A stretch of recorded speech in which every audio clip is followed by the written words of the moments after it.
Hello boys and girls, William and I are standing outside the National Museum of Scotland in Chambers Street. 454 years ago, almost to the day, a terrible crime was committed at this spot.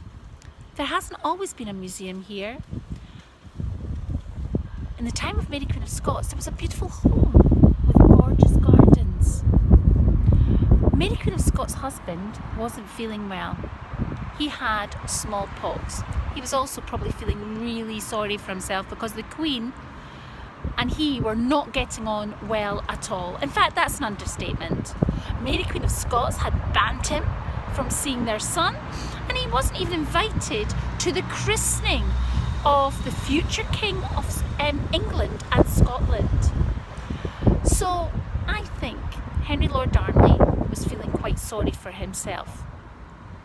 Anyway, Mary Queen of Scots had promised her husband that she'd come and visit him that night.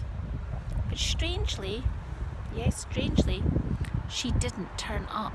No, she stayed at the castle and attended the wedding of one of the Marys. A little after midnight, maybe even about 2 o'clock in the morning, there was a massive explosion. The biggest explosion Edinburgh had ever seen. There were rocks and boulders flying everywhere, flames. The noise shook Edinburgh to the ground.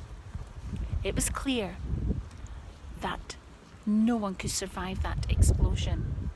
Everyone expected Lord Darnley to have died, and he did. But on investigation of the body, he hadn't been blown to smithereens by the explosion. He was in fact strangled. Who was responsible for his death? You have to investigate. 10 out of 10 for that story?